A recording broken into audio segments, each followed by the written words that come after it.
Hello everyone, my name is Fiaura. How are you doing?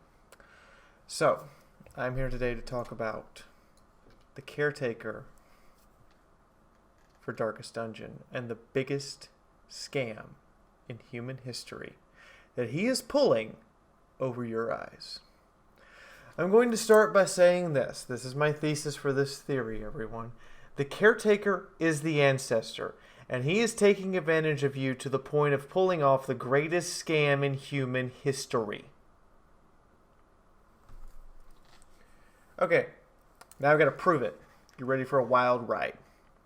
First, I ask that you bear with me and understand that I'm going to give you some background on H.P. Lovecraft's style of monsters, as well as an in-depth analysis of the Darkest Dungeon before we go to the point I can start proving the theory. This isn't just to hear myself talk, but I need to make sure that we're all up to date on the same page before I unleash this on you. In the world of Eldritch Horrors, we find that no matter how you slice it, everyone is guilty of something. Everyone's done something, or is after something, in a way that makes them innately not necessarily a good person. So let's take a look at the Darkest Dungeon, more specifically, the Hamlet. The preacher of the church is doing something that's perverse to the nature of his position. We don't know what this is, but oftentimes you will find that champions who spend a significant amount of time in the church acquire the quirk witness, which prevents them from using the church for stress relief. They've witnessed something. To me, that speaks volumes, whether the preacher is secretly a cultist of the Eldritch, or if he is in fact someone who's having perverse pleasures of the flesh, or he's just doing something that has made him lose his holiness at some point. Next, I'm going to take a look at the guild hall. It seems to be full of people who can train anything the champions need to learn. The higher the level, the more they can train them. I don't view the trainers as champion fighters, though. They come to the Hamlet, to your estate, to the Darkest Dungeon. Look at how they look. The trainers are scarred. Their equipment is damaged and breaking. Their clothes look like they're nearly in tatters. These people are not the elite fighters of a fighting or adventurers guild. They are the ones the guild has sent here to be forgotten. They are the trainers who are disgraced, wanted criminals, or the worst the guild has to offer because they were once great at their jobs. And they've now sent them to somewhere that no one wants to go. Because if you're the most elite of the guild, you're sitting in the big cities with, the nice armor and the really nice weapons, and you look like I am an elite soldier champion who will rip you a new one. Not these guys. No one seems really willing to come to the Darkest Dungeon. At most, you can get up to 5, or 6, I think it's 6. Maybe more, coming at once, and they're all hoping for redemption, to gain fortune, or to seek some kind of power. These people are no different. The bartender took me a second, and then I realized something. That's got to be one of the most well-organized, nicest taverns I've ever seen. What do I mean by this? Well, I believe the bartender is simply the world's working for this world's equivalent of the mafia or some other organized crime. The mob wouldn't take money on shady places or engage in business on places that would be very disrespectful. No, they have to have this good image to, make it look like they're doing good for the community, even if they are doing evil, bad things, so that they don't get arrested. This is why, yes, you can come in the tavern and drink to your heart's content, but if you cheat at the gambling hall, you're out. If you have odd tastes in the brothel, rather than charging you more money to use the brothel, if a character acquires the deviant tastes quirk, they're out. Just no. Which is something I really haven't heard of a lot of the times, and I have a degree in human sexuality, like from the University of Delaware. I actually have that degree. Prostitutes generally just charge more money for weirder, odder fetishes. This is different. This is indicating that the establishment would look bad if they served your kind. And a tavern like that is usually run by somebody who's either really respectable or has an image to uphold in order to prevent disrespectful practices from entering their tavern. So I highly suspect the bartender is working for an organized crime syndicate of some sort that exists in this world, the Thieves Guild, or he's working for alcohol smugglers or what have you, or just straight up the mob, or this world's equivalent of the mob. The sanatorium is a place of torture and torment in an effort to cure individuals of quirks and disease. The nurse here is described as having gnarled hands and a capable mind. These are descriptions given by your adventurers upon committing them to the sanatorium at times. Furthermore, she can cure many, as a matter of fact, anything. Just straight up. She can cure psychological diseases, physical ailments, mental ailments. She can permanently assign physical and psychological quirks to a person. Like, permanently train them in that person. Or she can rip them out. I don't know anybody that could do that. Something is going on here. She is... Next thing, she is the youngest looking member of the hamlet. Everyone else here is either really... The blacksmith's really old. The gypsy, the preacher, the bartender, and the guild masters look like they're in their late 20s, mid 30s, maybe as old as 40 for the bartender. And the blacksmith looks like he's in his 60s and 70s. But this nurse, she looks like she's like really young. Her complexion is much lighter than the rest of theirs. Her body is slim and toned, whereas the others are scarred, wrinkled, or they have this older look about them. Even with their eyes completely darkened in, they still look older. Yet she somehow has the knowledge and ability of a 30-year experienced surgeon. She can cure physical and psychological disease. She can perform seeming miracles of medicine in an age we know where they get a lot of medical ideas wrong. This is fishy to say the least. And I suspect that if anyone in the hamlet is actually a cultist, it's her. The gnarled hands are a dead giveaway. Because the first thing that we see having a major mutation on the abomination is his hands. And we see it as we upgrade his hands and the mutation goes further. They change. And the nurse is described as having gnarled hands. Who's to say the first thing to mutate when you make a deal with the eldritch deities is not your hands? Since we have, the past of it and everything to go with that. The only person in the hamlet that we don't learn a lot about and rarely visit is one whom actually probably has nothing really wrong with them, the survivalist. This person is here to test their mental against the abominations and harsh conditions of the estate. It's their motivation. It's why they're here. They are a loner, probably with some psychological issue or something against humans, only training or interacting with human beings as they need to. That or their mind is scarred and they're convinced the world is ending. And survivalism is the best way to ensure their own self-preservation, and learning to survive against the very creatures that are going to end your world is how she views the need for self-preservation. As for the gypsies, they're traveling around the world with magical items. They are simply traveling salesmen seeking a place they can sell their goods for making money. They know you are desperate for an edge against the enemy. And they might just have it. They also are the only people whom aren't not tied to this place. They can leave. This is a place where their magical, heretical wares can be sold without persecution. Why? Because there's already a bigger threat here. And you probably need them to deal with that threat. The enemy of my enemy is my friend. At least in this case. Now to the blacksmith. He was the one person I was like, older guy. Doesn't really look like there's anything wrong with him. Why would I suspect him? Where does he get his metal? The caretaker. Where does he get his coal and wood for his furnace? The caretaker. When you buy new equipment, how does it get there? He made it. But the caretaker provided the supplies. He's in on the scam with the caretaker for what's really going on behind the scenes. He's in on it. It's that simple. This is because he is the only one here whom would remember the Ancestor before his encounter in the depths of the dungeon. He's the only person in the Hamlet showing signs of significant aging.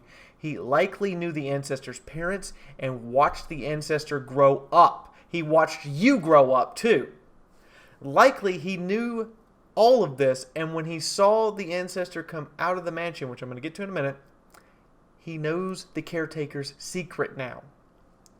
Furthermore, for the Caretaker's scheme to work, he has to have the blacksmith help him. How do I suspect all of this? Well, the blacksmith should, in any case, would have left first, because he is a blacksmith who's obviously one of the most capable ever to exist. He can literally make legendary, one-of-a-kind armors and weapons. Yet, he's still here. What? Why would you be here? A blacksmith of that quality who can forge that kind of weapons and armor would be working for a king and making a king's ransom on it. Unless he's just making for the army. Unless he's making more money here. Working for you. Because he's in on what the Caretaker's doing. He's likely figured out who the Caretaker was a long time ago, made a deal with them to keep it a secret in exchange for part of the profits and free supplies. So now we come to the Caretaker. Who is the Caretaker? Now that all that's said, let's talk about this elephant, shall we? The first part of the theory was to prove he's the Ancestor. Alright, let me begin with the very opening cutscene. The Ancestor makes all the claims of what he's done in the letter, and you get a good view of him. Multiple good views. His hair, his beard, his clothes, and a description of his lot in life. Then we see he is the only survivor of the encounter with the darkest dungeon. In this one scene, his eyes are now darkened, like the Caretaker's. His hair is in rapid transition from black to gray, like the Caretaker's. The Caretaker and him wear the same robes, and those robes are now tattered, like the Caretaker's. The face, when you compare it side by side with the Caretaker, they look very similar. I would almost say like identical twin similar. So what I believe we are looking at here is the Ancestor, just rapidly aged as the Ancestor. I mean, that's what we're looking at. What about when we see the Ancestor kill himself? No. What do we really see? A letter being stamped, a gun being moved. We hear the cocking of the action, and a shot fired, followed by a single one thud on the ground. Note the one thud. Nation, I beg you, return home, claim your birthright, and deliver our family from the ravenous, clutching shadows of the darkest dungeon. That thud doesn't sound like flesh or metal on wood. When someone shoots themselves in the head, there should be two thuds. One from the gun and one from the body. And they should sound distinctly different. But we hear a single object hitting the ground that sounds like wood on wood. The hilt of a gun, of the flintlock pistol. What else do we see here? Through the whole thing. The letter. The letter he sent you. Hold on a moment. The letter he sent you? How did the letter get sent if he shot himself? And why didn't the townsfolk kill him? Firstly, we see the radical change in appearance between the time we see him and the encounter with the other world and his role as the Caretaker. The townsfolk stormed the mansion, burned it to the ground, and then thought the Caretaker was part of the mansion's staff.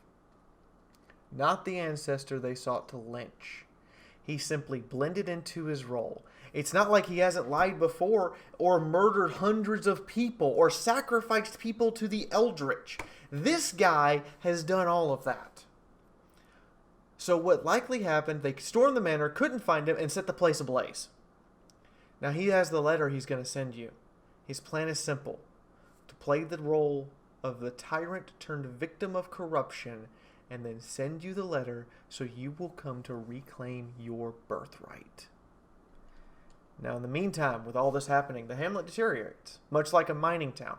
Without the fortune being spent on bringing in workers and troops with the excavation, it's simple economics. The raw main material that was being exported by the town is gone.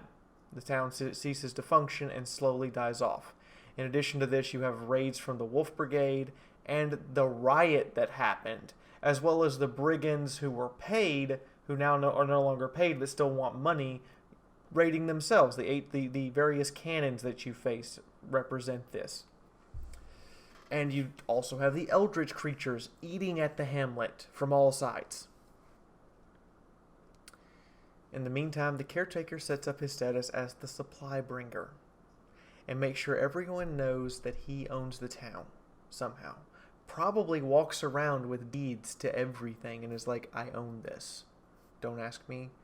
And at which point the town begins to suspect he's the ancestor but can't prove it because he looks so different now. And no one ages 20 years overnight, right? And even if they know that he's the ancestor, they say nothing because, again, can't prove it. And only such a claim would drive the town full of fear to riot against you, the player, or drive you out of the town for the misery your ancestor brought. To them, they are tired and weary of what's going on. And you are a potential beacon of hope, so they go along with it. Remember also, they're all corrupt, and he probably knows all of their corruptions. He knows what's wrong with everyone who lives there and is willing to spill the beans if they dare speak out against him. Now, this is where the caretaker seizes his chance. The caretaker... But let me explain something that will, further cement his status as the ancestor before I explain what chance he's taking. The caretaker is allowed to take up any tavern, sanitarium, or cathedral activities he so wishes. He is often in the way of the player. He uses these in phrases that indicate blissful happiness echo from his lips. His madness having taken him to the point where he simply experiences pure joy and happiness in every form activity he performs. He is always smiling, that insane, ear-to-ear, creepy-ass, full smile on his deceitful little lips. He seems way too willing and happy to have you here, unless he has some other motivation for having you here. Furthermore, he has the run of the hamlet without having to pay for anything, because he owns the place. This is obviously, at this point, the ancestor. You don't really own anything. He still owns it all. Next, he resupplies the town. But here's where things get a bit fuzzy. I mentioned later on why they get a bit fuzzy, but he brings all the supplies. Like, how does he know what everyone needs? Yeah, he can get orders. I get that. He can get orders from everyone and figure it out and go fill those orders. But you have entirely random needs. And he suddenly has everything you need for adventuring and knows the exact quantities you are going to need of it at the most. Bullshit. Unless he already knows what's going down. But now I have to point at the supplies themselves, because something seemed off about the supplies themselves. Until I was taking my time mulling it over, staring at the supply screen, and I noticed something. And this was actually the one thing he didn't cover that tipped me off that he was the ancestor. He doesn't sell you antitoxin, which would be used to fight a variety of venoms, toxins, and other pathogens that could infiltrate the body. No. He sells you anti-venom. A very acute choice of words. that requires a little further explanation. Antitoxins are general medicines that can treat a lot of different things, but still require the user, whose person's being used on, the patient, to have enough strength to fight off the weakened infection, venom, or toxin in the body. Anti-venom is much more potent, but must be distilled from the venom of the creature by species. Which means he can only get the anti-venom from one source: the creatures you kill. Then I started studying the other supplies very closely. He gets all the supplies you use from everything you slay. I may be prepared, but you guys should get ready. This is going to go deep into the details. But little details are all that good Call of Cthulhu games are made of. And the devil is really in them. Starting with the shovel. Seemingly innocuous, but let's take a really look at it. They're cheaply made and break as soon as you use one to clear an obstacle. I don't know of any shovel that would break so easily as smashing a glass case with it or moving some rubble, unless it was intended to break or just cheaply made. But then the wooden handle looked a little odd compared to other things in the game. The Bloodletter's whip handle, the cultist acolyte staff, the fish shaman staff, the wooden mace handle of the bone commander. They all have the same gnarled wood look. Which we see the woods of Estate aren't all the same wood. The trees look, grow, and are definitely not the same species. Unless everyone is cutting down an inordinate amount of the same type of wood, which would drive it to extinction in the area. Something is up here. That's when it hit me. The handles all look the same as the shovel because they are the same. The exact same. The shovel is made from the weapons. The shovel's handle is made from the weapons of the fallen foe. So is the spades. Well, that was a bit more tricky to analyze until I realized the blacksmith was in on it. And then I went, oh my god, the blacksmith is literally just taking, like the cultist brawlers, their claws. If you stick them together, they form a spade at their base. Easily. He's just taking those and reforging them into spades for you. Which is why they are so flimsy, is because they're cheaply made on purpose to make you have to buy more shovels.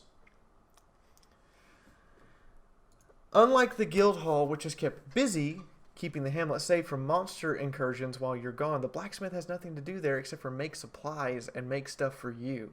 Because this is a small hamlet, too small to really have a big ass blacksmith like what you got. Once he makes a couple metal things for the townsfolk, unless they need repair, he's got nothing to do in the meantime. Converting the metal of fallen enemies into something useful, and whom is bringing back all of that metal. That's something to do in the Caretaker. Those shovels are made from the fallen weapons of your enemies. Everything else is easy to determine from here. Bandages are made from clothes and cloth, left on the corpses, mixed with some herbs, and treated in a substance to remove the dyes and clean them. Torches, simple sticks of wood covered in cloth that could not serve as bandages, wrapped around a stick. The holy water is taken from the church, which the Caretaker owns. The skeleton keys... Wait, skeleton keys? I had to pause here a moment. Because I realized something. The keys aren't really skeleton keys. No. He's giving you keys that are master keys to the locks that were on the mansion. One of the most common things to survive a fire is the metal pieces. Nails, bits of wood that are lined in metal, metal reinforcings, screws, doorknobs, and locks. Because it doesn't get hot enough to melt the metal. The skeleton keys are actually the real keys to unlock everything in the mansion as a master key. And the locks were likely redistributed and sold around town after the mansion was burned down. he's just selling you master keys and telling you they'll only work once. And then specifically having flaws manufactured into the key so that once it's been used, it'll break. Now the food is where things are going to get really, really gross. Simply grown from the fields of the hamlet which the caretaker owns and can collect as much as he wants. Except it's not just that. The food is also made from the bodies of your fallen enemies. Okay, that wouldn't be so bad if he knew of ways to purify it, which, considering how much knowledge the Ancestor had about creating the monster bosses you face, totally plausible, if not 100% feasible, that he also understands how to purify them to eat. But then something else hit me. The graveyard has infinite space. You can keep playing over and over again and lose over and over and over and over and over and over again and lose hundreds of thousands of adventurers. And the game's like, sure, don't care. The graveyard has infinite space. No. No, no, no, no, no, no, no, no, no. The corpses are being used by the caretaker. This is why you don't get any weapons and armor back. He charges you the weapons and armor to handle the corpse. He and the blacksmith then remake them a little and change the insignias to resell to the player when they need it. Meaning, sometimes the blacksmith is just selling you weapons you already paid for. In addition to this, the corpse is chopped up, purified, and made into trail rations. Sorry, hope you like Long Pig, because the caretaker isn't sparing anyone a good funeral. At least, not one that'll last the night. Now, who sells all the valuables when you come out of the dungeon? Because you don't go anywhere else. You know, the valuables like potions, gems, love letters, scientific documentation, antiques, relics. The caretaker. Now, the question to all this is why? Why is the caretaker doing this? The answer is slightly more complex than just pure greed. He wants to regain what he lost. Everything he lost, but his life is spent. He can't. No, he's acting mad in order to blend in as the caretaker while he's trying to convince the player to keep pushing on, keep buying his goods, and continue to benefit from those goods by rebuilding his fortune and the family reputation. Knowing that all of this one day will drive you to the same level of madness he has acquired. Then he can step out of the shadows and reclaim his birthright from your madness, or he can simply leave. He can drift off into the abyss, happy with the fortune he has made and off of all your hard work through his manipulation of his descendants, and get away from a place that ruined him. This is what he's really doing. This is why he's working so hard, not only to undo his mistake, but to profit from it. To profit from it in the greatest scam in human history. But how much profit? How much is he really making off of you? So to answer this is if we directly translate, well, there's no direct translation for gold coins to US dollars for, the time period we're looking at. Sometime between 1620 and 1670 in a country other than England. Likely it's in the Baltic states. I say this area because it would be the area where you would have access to some guns, but there would still be people running around in full plate armor with swords, and there would still be a heavy need for men-at-arms. But if we're looking at this area and we're looking at the Renaissance, a single florin was worth approximately 140 US modern dollars. This is based on the gold value in the florin. This is also accounting for inflation to today's current date, because a single gold florin will run you about 140 US dollars. Besides, oftentimes people used soldi and denarii, silver and copper coins, as primary currency, with gold coins being worth quite a lot. Knowing this, we can see the markup in objects like bandages. With 150 gold coins to get a bandage being roughly $21,000. This means that all of this is where things have gotten out of hand. The caretaker is taking things way too far. As right now in the store, I can buy a bottle of antiseptic solution, a roll of gauze that can cover my arms, shoulders, and torso, and medical tape to go with that gauze. for $11.33 after taxes. That is a near 185,300% markup. But we have to factor in the cost to make it. Free! No, we don't. He isn't getting it from a manufacturer. He's getting these things himself from the object of your fallen enemies you did not want. We know this because he has all of the knowledge, because he describes how all of these bosses were created. He has advanced medical knowledge. He has advanced knowledge of anatomy. He has advanced knowledge of necromancy, of wild herbs taught to him by the hag. All these creatures have taught him so much that he can just make it. The transportation cost doesn't exist. The items are being made on the site where they're being sold. He doesn't have to move them anywhere.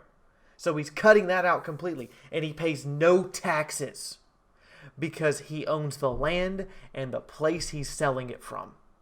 One man's trash is another man's treasure, right?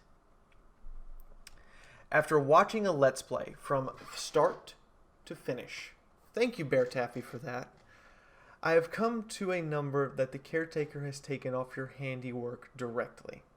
181,100 coins. As well as the blacksmith consuming 3,670,530 coins. This was calculated using his original 159 episode playthrough from start to finish, with most of the runs being dark runs. That means he didn't buy very many torches for the first 106 episodes. This is just your purchases from these two. These do not include the expenses or purchases made from the tavern, church, or sanitarium, simply because I cannot tell if the supply those are in is local or having to be imported, and furthermore, what the cut difference between what they're getting and the Caretaker is getting versus what the manufacturing cost is. Simply put, I don't know how he's supplying them. I can't prove any of that. Now, if I could prove it all, I could go through and calculate all of that too. But this means, roughly translated based on these two calculations, these two who are in on this grand scam to get you to endure the most dangerous, harsh, and mind-numbingly maddening adventure into the darkest dungeon at $140 per coin, with 4,481,630 coins, have made $627,428,200 off of your hard work. That is truly madness. This is the true insanity of Darkest Dungeon. The economic cost and how one person manipulates you into buying in so hard you don't realize how much money you're making nor spending. Then again, it is the Eldritch gods and everything gets a bit crazy with them. This also means your ancestor has gotten away with a scam that no person ever alive has managed to acquire near the wealth he is walking away with, and he gets to split it with his friend the blacksmith. All in all, the Caretaker not only benefits from your expeditions to the point he can claim a massively oversized fortune worth literally more money than the King of France, England, and Spain combined. But he is also the ancestor who summoned you here in the first place to fix his mistake, so he can then reclaim the birthright of his name after you have been driven mad if you succeed. And if you don't succeed, he can just walk away with all the money and buy a new name, new land, and a new title. The Ancestor, Caretaker, whatever you wish to call him or say about him, is in fact the worst entity here, profiting off your pain, encouraging you to go further out there and fight, knowing only in the end you will achieve the same fate he has, and then you will take his place to summon your descendant to repeat the madness within. I hate to steal this one, but all of this, of course, is just a theory, a game theory. MatPat is totally going to sue me for that one. There you go, ladies and gentlemen. the caretaker of the darkest dungeon, explained and shown to be the greatest demon of them all.